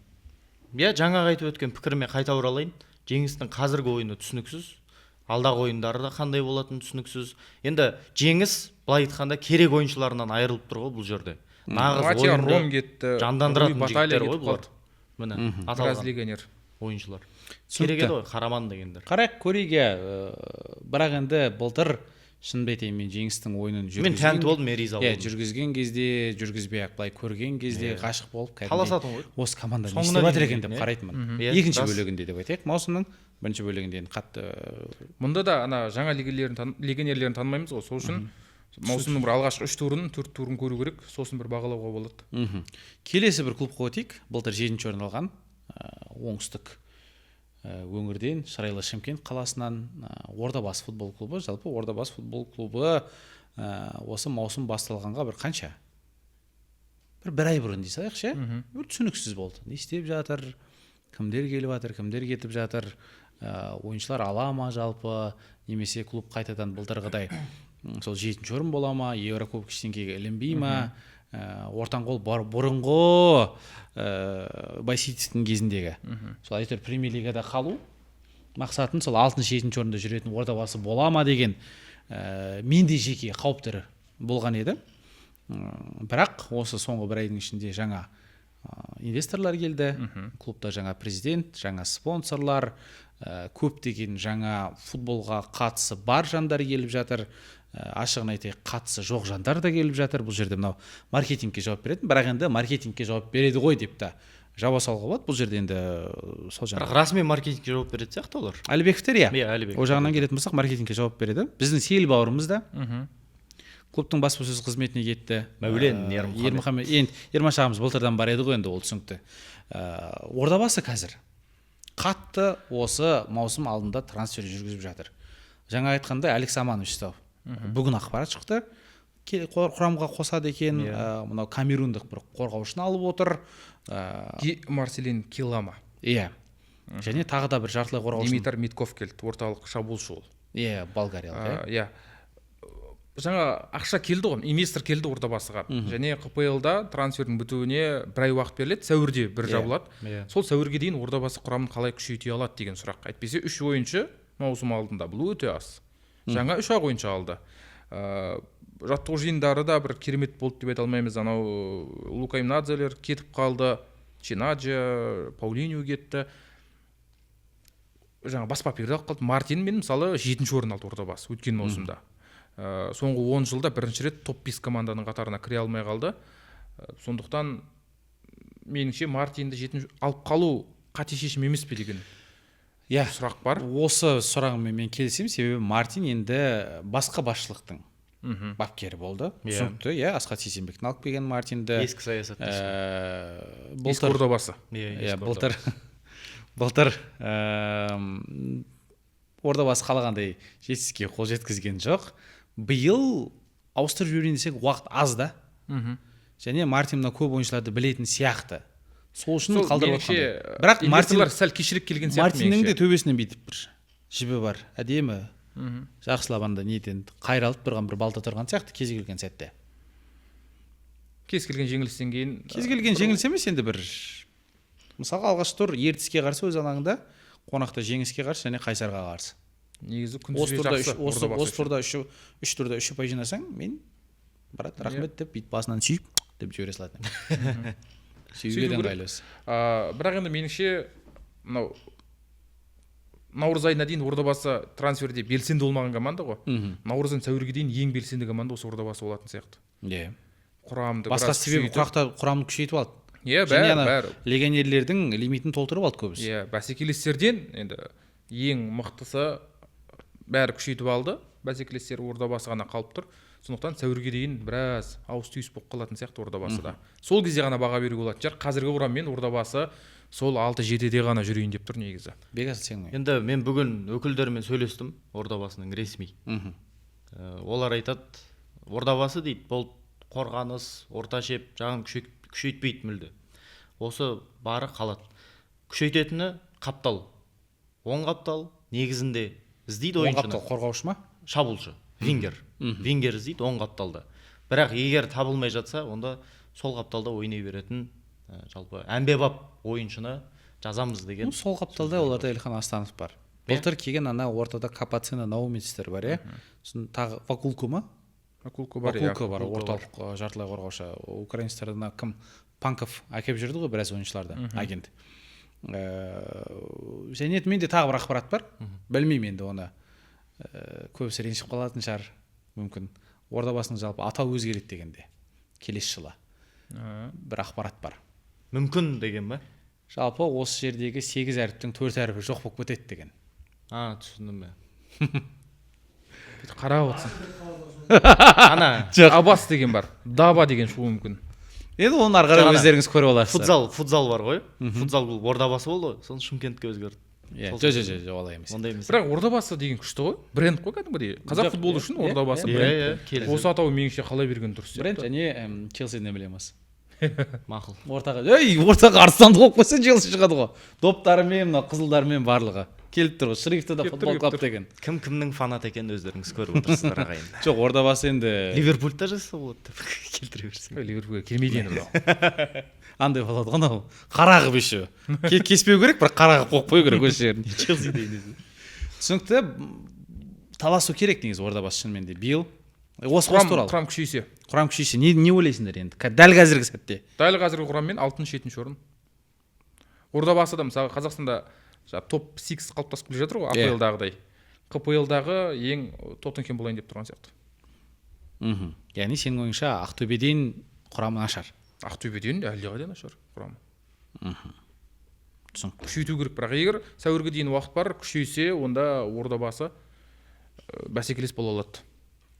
Дәл қазіргі жағдайда емес. Өз деңгейіне сай топ вингер табатын болса, мен ойлаймын, үштікке де таласып кете ма деп Ордабасы. Енді топ вингерді Камара ретінде қарастырған еді ғой. Иә. Еді. Камара Қытайға кетіп қалды. Болмады. Енді сондай бір деңгейлес деп айтпай қойын. Бірақ жақсы бір ойыншы жазса тағы, мен ойлаймын, таласады деп Ордабасы. Ордабасыға қазір бүкіл қазақ футболының зейін алып тұр ғой, негізі. Осылар не істейді екен деген. Енді ол абырой ғой, жаңа келген адамдар үшін. Бірінші ойынды бірақ енді шоу олайын деп жатыр кәдімгідей. Қайрат Нұртас пен Шиза жоқ болып кетсе білмеймін. Көлік ойнатайын деп жатыр, жанкүйерлердің арасында. Жоқ болып кете қоймас. Ордабасы сол. Жоқ, сол үштіктен жоқ болып кетсе білмеймін. Үштіктен просто қазір матч соңында айтамыз ба? Өз болжамымызды. Иә, болжамды айтамыз. Сол кезде сұрармын. Матч соңында айтамыз. Матч қарап отырмыз, құрметті ағайын. Футбол қызық болады ғой. Келесі клубқа өтейік. 8-ші орнаған Оқжетпес футбол клубы. Оқжетпес. Жоқ, былтырғы Оқжетпес меніңше клуб тарихындағы бір үздіктердің бірі болды. Иә. Биыл Ферапонтов кеткенге дейін. Биыл бұл аутсайдерлердің бірі болайын деп тұр. Ринат Әлеуетов келді де жаңа бір ертіс жасағысы келді ма, ертістен біраз ойыншы алып келді. Былайша айтқанда, қазір айтайын, нақты статистикамен айтайыншы. Командадан өткен маусымнан кейін 23 футболшы кетті. 17 футболшы келді орнына. 6 футболшы аз кеткеннен. Жастардан шығарып алады тағы да, сонымен 23-24 болады. Құрам деген өте нашар. Оқжетпестің көшбасшыларының бәрін талап алып кетті. Және енді өткен маусымда ертісте ойнап жүрген 5 футболшы премьер-лигада Оқжетпестің намысын қорғайын деп жатыр. Легионерлер көбейді енді бұл жолы, бірақ мысалы Мирослав Лобанцевті бір ойбай легионер деп айта алмайсың да, ресейлік қақпашы. Василий Совпель Атыраудан келді, Иван Кузьмичев Ресейден, Дмитрий Бородин Беларусьтан, Леонардо де Асунпсао Бразилиядан және Борис Латоцкий Украинадан ауысты. Ат жөніне қарасаң да, елдеріне қарасаң да бір мықты легионерлермен күшеймеген сияқты. Оның өзі Грузия чемпионатынан келіп тұр. Қатты емес та. Келген қазақстандық футболшыларда мені бір қатты таңғалдырмады. Өміртаев келді, Жаңғылышбай келді, Васильев, Голубничий ауысты. Бірақ меніңше Оқжетпес сол былтырғыдан кейін болдау деймін. Оның үстіне Әлеуетов премьер-лигада 3-ші маусымын өткізейін деп жатыр. Бұған дейін Жетісумен бір маусым жұмыс істеді, соңғы орын алды. Тұранмен жұмыс істеді, соңғы орын алды. Оқжетпеске келіп тұр енді. Енді Ринат Әлеуетов мырза жайлы айтатын болсақ, енді мен туған ағам Али Алиевтің де осы кісінің де қол астында ойнаған. Екеуінің талғамын бір кісідей көреді. Ойыншы талғамы. Али Алиев те өзіндік бір фактор бар. Ринат мырза да байқайсыздар ма? Екеуі бірінің артынан бірі жүреді ғой енді. Елім өтірік айтам. Қызылжар, Жеңіс осы екі ортада. Енді меніңше, Оқжетпес былтырғы үздік бабынан биыл айырылатын секілді. Енді қаншалықты аутсайдер болатынын білмеймін.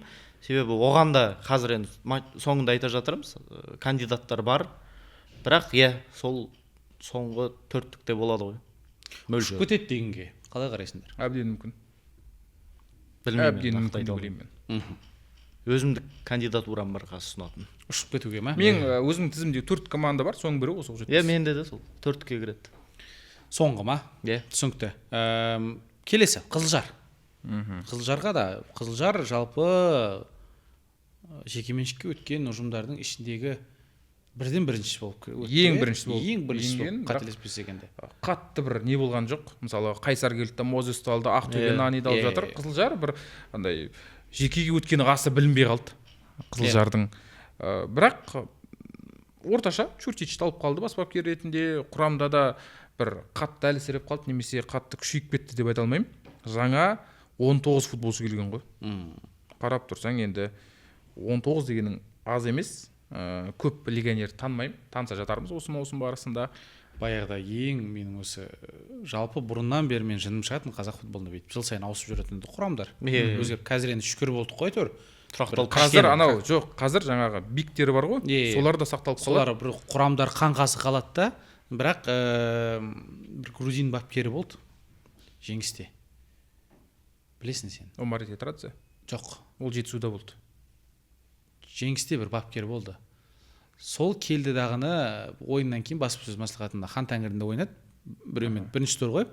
Барып баспасөз мәслихатына кірсем, Астанамен ойнады кісі, жеңіліп қалды. Бір жалғыз етеді андай ренжіп, маған дейді, 15 ойыншы келді дейді ше. Мен олардың бәрін басын қақтың ішінеймін қазір дейді. Сен неғып бапкер болып отырсың деген білді. Онда ана бұрынғыларды ақпаса, жағдайын жасаңдар, балаларға ақша берсең қалады ғой примерно. Ол барлығынан да талап, жаңа Оқжетпес сияқты аукционға алып кеткен жоқ қой, Жұмат, Марат сияқты қылып ше, қырғын деп. Оны несін жалғыз етесің? Сол сияқты да Мелис Чурчич мырза енді. Жоқ, ол анау Астана жақта ойнаған кезде ма? Өзі енді көтеріліп жатқан кезі ғой. Олардың ауысатыны орынды болған футболшылардың.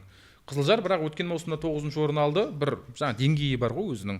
Али Алиевтің кезінде үздік болды. Жоғары жақта жүрді, бірақ қазір сол 8-9-да жүретін деңгейі бар. Осы маусымда да солай болып қалуы мүмкін. Легионерлер танымадым, шынымды айтайын. Ордабасыдан келген Челядник бар. Ордабасының бірақ екінші қақпашысы болды бұл. Оны Мартин алып келді. Мартин алып келді, басында қойды, 100 рет қателесті, сосын Бекхан Шайзада ұтып алды. Евгений Макаренко бар, Ордабасыдан ауысып келген. Болды. Басқа ешкімді танымаймыз, шынымды айтайын. Сенен Себай кетіп қалды. шабуылдағы үздіктердің бірі болған Александр Ноек кетті, Жарымбетов кетті, Валиулин команда таба алмай жүр өзіне, Қызылжардан кетіп қалып. Әйтпесе бірнеше жыл бұрын ұлттық құрамада жүрген еді ғой, Украинаға дубль жасап. Түсінікті. Келесі клуб 10-шы орында Ұлытау. Ұлытау білмеймін енді, бұлар да солай. 11 футболшы кетті, 12 Ұлытау бір футболшы жапониялықтарға бір махаббат ашылып жүр қазір. Екі бірдей жапониялығы бар қазір. Рас. Былтыр мен эфир барысында айтқанбыз ғой. Иә. Не деп? Ана ойыншысы бар ғой. Котаро Киши Катара. Кеші Котаро. Соны жақсы көреді дейді. Жоқ, Кеші Ол Котаро. КПЛ-дағы алғашқы жапон болды. Жоқ, жаман емес. КПЛ-дағы екінші жапонды алып келді, ертіс үшінші жапонды алып келді ғой. Иә. Премьер-лигада 3 бірдей жапон футболшысы бар. Ұлытауда енді сол төменгі жақта жүретін ұжымдардың бірі сияқты, иә? Иә. Қатты бір тоқтала қоятында ақпарат жоқ сөзінше. Енді 11-ші орында былтыр қалған командаға өтейік, бұл Қайсар ұжымы. Ол жаққа да жаңа инвестор келді, жекеменшікке өтті ұжым. Виктор Мозесті құрамға қосты, Курдзума келуі мүмкін, Ахмет Мұса келуі мүмкін деген еді, ол келмейтін болды. Курдзума қайда Аль-Фасылға ма бір жаққа кетіп қалды. Иә, сондай. Дубайлық командаға. Қайсар эмблемасын ауыстырып қайта өзгерткен ұжым. Қайта өзгертіп, қарайтып, қайтып ағартты. Қасқырдың түрі келмей қалды сәл. Қасқырдың көзі қызарып кеткен еді. Қазір құтырмаған, кәдімгі жақсы әдемі ақ қасқыр болып тұр. Жарасып. Жоқ, бірақ Қайсардың қазір жасалып жатқан жұмысы маған ұнайды. Маған да ұнайды. Стадион бар. Иә. Құрамда түсінікті енді көбісі сынға да алып бастаған еді. Басында ойбай, сендер былтыр тек қана қазақстандық ойнаймын деген едіңдер. Не болды қазір? Неменеге Мозесті алып келдіңдер? Бірақ мен Мозестің қанша айлық алатынын білем. Айта алмаймын, бірақ енді сөзін шыны керек жігіттер енді көп емес. Салыстырмалы түрде дейік. Қазақстан меркісімен көп емес. Қазақстандық ойыншылар Мозестен көп алатын ойыншыларды мен білем. Бұның жақсы жері африкалық та. Африкаларда сосын прям қатты сен не істей алмайды. Қанағатшыл ше енді. Жақсы деп. Шүкір соғанда деп. Иә. Және Виктордың енді жасы да 35-те қатты кәрі емес, және мансабында жалғастырып ойнап жүрген ойыншы айтыр, практикасы бар. Мансабын аяқтамаған, және білмеймін, мен Челсидің ойыншысы болғаннан кейін қатты қуанамын осының келгеніне ше. Содан ғой. Кәдімгідей Мозестің Қайсарға келгені мен үшін осы енді атышулы ойыншылардың ішінде жасалған, өзі екеу-ақ болды ғой, келгендері ең үздігі деп мен Мозесті айта аламын енді. Нани екеуімен салыстыратын болсақ па? Қазіргі жағдайда.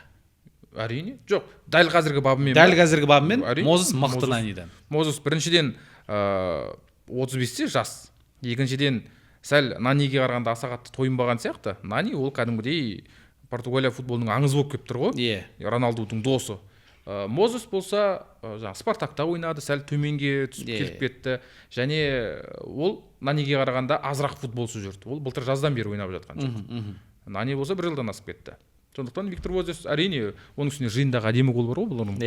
Қайсар сапында әдемі. Сондықтан Виктор енді қызық болу керек. Бірақ мен осындай тағы трансферлер күттім негізі Қайсардан. Себебі бұлар бірінші легионерлердің бірі болды ғой Мозес. Одан кейін тағы біреулер келеді деп күттім, себебі Мозес сияқты. То же самое Курдзума да келсе. Курдзума, сосын тағы бірнеше мықты құрамада ойнайтын қазақстандық футболшылар келсе, Қайсарды жаңағыдай неге қосып жіберуге болатын еді. Жаңа Биг Сикс бар ғой біздегі. Соған енбей жүрген кім бар, мысалы Ньюкасл сияқты мықты бір команда ретінде тығып жіберуге болар ма еді. Бірақ басқа легионерлері әзірше деңгейін мен дұрыс бағалай алмай отырмын, себебі қазақстандық ойыншылары да мықты деп айта алмаймыз. Оқ-жетпестің жарысына кеткен осылар ғой негізі. Оқ-жетпестен қанша бір 5 ойыншы ма келіп еді ғой бұларға. Енді Айбол Әбікендерді сақтап қалды былай. Құрамда Айбол бар, кім бар, Мұрзағалиев бар. Біраз қалды енді, біраз қалды, және легионерлерден біраз ойыншы келді. Оларды шынымды айтайын, Мозес ғана танимын. Менде бірақ түсінбейтінім, ана Ресей екінші несіне ФНЛ-нан ба бір қорғаушы келді ғой. Нема? Амир Мұхаммед деген, Балтикадан. Соны қатты түсіне алмадым. Бірақ енді Қайсарға хабарласып жалпы сұраған кезде, не болып жатыр, неге бұндай шешім қабылдап жатыңыздар дегенде, бізге дәл осы Ферапонтов мырзаның айтуынша, Ферапонтовтың қалауынша сол аяқты орталық қорғаушы керек деді. Және мықты бір ойыншы, жазда кеп қалуы мүмкін, сол аяқты орталық қорғаушы. Соған дейін, осымен күн көре тұрайық дегендей. Бірақ енді білмеймін, Қайсар мен үшін былтырғы жеңіс болатын сияқты. Және кубокқа 6-шы орын деген сияқты ма? 6-шы орын, және кубоктағы бір басты таласатын команда сияқты көп бір үмітін назарын кубокқа қоятындай көрінеді, бірақ былтырдағыдай ұшып кетеді ау дейтін орыннан мүлдем әрине Ауылдар былтырғы әрине маусым деген сүйіп тіптен алды енді ғой. айтатындай да емес деп ойлаймын. Топқа таластары нашар болды, сарғағаз көп болды. Кемінде 3 сарғағаз бір матчта деген. бірақ бұлар енді нашар қазақстандықтармен жүріп премьер лигадағы орын сақтап қалу, Кумыковқа кәдімгідей алғыс айту керек. Виктор Кумыков өкінішке қарай легионерлер ақша келген кезде кетіп қалды ғой Қайсардан. Енді Ферапонтов тәжірибесі бар ғой, енді ол да біраз жинап алды тәжірибе. Біраз жеткізетін сияқты. Енді жігіттер мынау жаңадан келген клубтармен тағы бір ұшып кетуге жақын қалған клубты айта салайық. Жетісу, Атырау енді ұшып кетуге жақын болды. Негізі Атырау ұшу керек еді. Жазда енді жаңа Атырау шықты да алып қалды ғой. Жетісу, Атырау және Алтай, Ертіс, Каспий. Осы клубтар туралы айта кететін болсақ, жалпы қатты да бір қазір Каспийден шынымен де бір қайда ойнайтынын әлі де білмей жатыр. Түсініксіз, бұл да бір үлкен мәселе. Жалпы Каспийдің үлкен сұрақтарының бірі соғы бұл қайда ойнау мәселесі деген. Әзірше белгісіз. Қызылордада ойнауы мүмкін деген ақпараттар шықты. Сол жаққа может кетіп қалатын шығар. Атырау маусым басталар сәтте бас бапкерінен айырылып қалды. Жуковский кетіп қалды, бірақ Атыраудың құрамы да бір керемет болып тұрмаған. Сондықтан дәл қазір сәл түсініксіздеу маған. Жаңа ойыншылар көп қоспады Атырау өз құрамына. Көреміз. Нойыкты алды, қайтарып алды, Қуаныш Қалмұратовты қайтарып алды Қайсардан. Өткен маусымдағыдай бола қоймас, бірақ бапкерге байланысты. Ал бірінші лигадан келген 3 командадан енді маған ерекшелеуі бұл жерде Ертіс. Себебі ана 3 команда келді ғой, соның ішінде жоғарырақ орын алатын меніңше Ертіс сияқты. Оларда да проблемалар болды. Бір команда келіп, бір команда кетіп қалды деген әңгімелер бар. Әйтеуір бапкер шақырды, ойыншылар қосты, Оқжетпестен де ойыншылар алды. КПЛ-да ойнап жүрген тәжірибесі барларды жинады. Тұңғышбаевтарды, кімді? Кеңесов, жалпы жаман емес. Бөрібаевтарды алдыртты ғой. Кеңесов Ақтөбеде қазір. Ақтөбе кетіп қалды. Былтырда айтамын да. Биыл енді меніңше Ертіс жаңағы Елімай сияқты амбициямен келген ғой. Екінші лигадан бірден көтерілді, бірінші лигадан бірден көтерілді. Сөйтіп КПЛ-дан бір шықты. Сағынып қалдым негізі. Қазақстан премьер лигасында Ертіс деген команда болмағалы неше 7 жыл. 7 жылдан бері оралып отыр. Ал ол жақтың футболы өте мықты екенін білеміз. Сағындым, сондықтан құрамын біраз күшейтіп премьер лиганың тұрақты қатысушысы болып сақталып қалады деп үміттенемін. Бірақ менің ойымша Алтай бір қатты жаратын сияқты. Алтай? Себебі олар да жақсы құрам сақтап қалды. Әлі де трансфер жасайды дейді. Омаров, жаңағы Дадаев. Меніңше енді Алтай аутсайдерлердің бірі болады. Себебі жаңа трансфер 5-ақ ойыншы құрам сақтап қалды деген әңгіме ғой. 5 ойыншы ғана келді. Осы неде қысқа трансфер кезеңінде 5 легионер болды. Былтырғы құрам енді бірінші лига деңгейі үшін өте мықты. Премьер лига деңгейі үшін мен білмеймін. Мазудовтың да өзі 3 жылдан бері премьер лигада жұмыс істеген жоқ. Мен үшін бір жұмбақ команда және жаңағы 4 аутсайдерім болды ғой менің. Соның бірі осы Алтай. Ондай болса кеттік. Чемпион. Бекасыл Сейітханның ойынша кім болады? Енді чемпион меніңше Ақтөбе болу керек деп ойлаймын. Биыл маусымда. Керемет. Ақтөбе басқа бапкермен бастасам енді Ақтөбені қосып жіберетін төтесінен кетеді. Қиындау. Мен Ақтөбе немесе Қайрат деп ойлап отырмын. Тобыл осы үштікті мен негізі бірінші, екінші, үшінші орынды бөлісіп алатын командалар деп ойлап Ақтөбе, отырмын. Тобыл, Қайрат. Иә. Бекасыл, сен де осы үштікті айтшы онда. Ақтөбе, Қайрат үштікке кіреді. Үштікке Ордабасы кіреді. Ақтөбе, Қайрат, Ордабасы ма? Иә. Тобыл, Елімайларға болу керек. рахмет деп жатсың. Елімай Астана шығып қалды ма? Олар енді бұл енді негізгі берілетін Еврокубоктық жолдамалар. Иә. Егер де Еврокубокты осылардың біреу жеңіп алса, онда 4-ші команда биылғыдай Елімай сияқты еленіп алады, иә. 4-ші орынға кім таласады онда? Тобыл, мен ойымша. Тобыл ма? Мен Астана деймін. Түсінікті. Кім ұшып кетеді? Ұшып кететін командалардың ішінде бірінші кезекте Алтай бар. Оқжетпес командасы бар. Каспий командасы бар, бірінші лига чемпиондары, және бұл тізімге мен Ұлытауды қосып отырмын. Осы 4 ұжымның бірі. Жалпы осы 4 ұжым 13, 14, 15, 16 орындарды алатын сияқты. Менің пайымымда ең басты үміткер Атырау аутсайдерлікке. Себебі соңғы жаңалықтар тіпті политикалық тұрғыда да өте дақпырт даулар көп екен басшылығында. Тұран мен жолдастық кездесулер ойнау керек болған, түрлі пландары болған, жоспарлар болған, соның ешқайсысы орындалмаған екен. 5 жоспар болған, 5-еуі де орындалмаған. Бұл енді ауызбіршіліктің жоқ деген сөз. Толықтай ауызбіршілік жоқ клубта. Ауызбіршілік болмаса, ол бітті. Ойыншылар да ол немқұрайлы қарайды. Сосын бұл жерде жалақы мәселесі. Ол жағынан да кішкене келіспеушіліктер бар екен ойыншылар мен басшылықтың арасында. Енді біз былтыр білеміз, түркістандық ұжым өзіндік жол мәселелері. Атырауда да сондай мәселелер туындаған екен, қазірдің өзінде болыпты ол. Енді мен ойлаймын, енді бұл нәрсе бір 2-3 күнде шешімін таппайды. Сенің ойыңша Атырау былтырғы Тұранның сондай болып кетті деп маусым жартысы ортасында өз жастарымен ойнайтын. Иә. Жарайды, ол бір команда. Басқа? Одан бөлек Алтай осы ұжымның қатарына енеді. Енді қалғандарын айту өте қиын. Себебі олар әлі де ойыншылар іздестіріп жатыр екен. Әлі ешкім кітап бетін жапқан жоқ. Бұл жерде жаңағы әңгіме ғой, біз де болжам айтып тастадық ғой. Мен де негізі бірақ маусым әлі аяқталған жоқ, енді басталып жатыр. Қазіргі құраммен ғана ғой болжам тек. Ертең сәуірге дейін мысалы мен замандаған Алтай құрамын күшейтіп алып, жазда одан сайын күшейтіп ортаға шығып кетсе, мен аузыма құм құйылып отырамын. Бірақ мен қазіргі құраммен ғана бағалап жатырмын. Осы маусымның басталуына 3 күн қалған кездегі құраммен ғой. Түсінікті, сенің басты аутсайдерің Атырау, иә? Иә, жігіттер, қабылданды, жарайды, көрейік, өте қызықты маусым болсын деп тілейміз. Былтырдағыдай. Және 16 команда ғой, ойлашы, 30 тур кәдімгідей толыққанды, 26 турмен бір деп қалмайсың да. Ойын көп, және былтырдағыдай чемпион соңғы турда шешіліп, жаңағыдай Томасов, қалай соқпай қалды дегендей эмоциялар болып жатуында. Және осы маусымда менің қатты тілегім Қазақстаннан кем дегенде 2 команда Еврокубокқа өтсе екен. Аумин. Екеуін қарап отыратын. Керемет.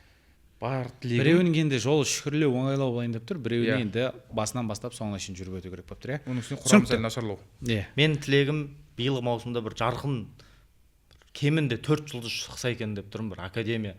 Тек Сатпаев деп емес, тағы ауыз толтырып айтатын бізден кетер түлектеріміз түлеп ұшса екен деген тілек менде. Кім болуы мүмкін деп ойлайсың? Білмеймін, Тұяқбаев болсын, жаңағы Аян болсын, бірінші лигада топ жарған Астана сапындағы жігіттер болсын. Кез келгені. Кімнің бағы жанады, соның тілекшісімін мен. Бітті. Менің басты арманым Қазақстан мықтыны өңдірсе екен, мықтыларды Қазақстанға тарта бергенше жалықтым мен осы. Ол баяғы заманнан келсін, мен әкемнің заманында келе жатқан мәселе, ол баласы келіп қозғап отыр деген сөз, ол кезінде Хандар айтады екен ғой. Хандар айтады екен кезінде қазақтың аталар талқылаған мәселен баласы талқыласа, ол ешқандай өсіп жатқан жоқ деген сөз ғой, қатты айтқанда. Менің арманым сол. Құптаймыз. Себебі бізде қазақ жігіттерінің шыққанын, жалпы осы маусым 4 бір жұлдыз дастан сияқты біреу шықса, ол дегеніміз ұлттық құраманың деңгейі өседі. Әрине. Ұлттық құраманың деңгейі өскені ертең ұлттар лигасының С дивизионында 3-ші тобында біз өлім тобында тұрып қой. Кәдімгідей мүмкіндігіміз бар деген сәт, ертең Еуропа чемпионатына қайтадан жолдама беріп қалуы мүмкін. Түсінікті жігіттер, келгендеріңе рахмет. Жалпы ұзақ подкаст болды, себебі маусым алдындағы бүкіл ұжымдарға енді тоқталып кетуге барынша тырысқан болатынбыз. Сіздер қалай ойлайсыздар? Кім чемпион болады, жалпы кім қандай орынға таласады, міндетті түрде жаза кетіңіздер. Есет Төлеш, Бекасыл Сейітхан, Әлем Лайф YouTube арнасын жүргізуші Әлімжан Тасболатұлы, сау саламатта болыңыздар.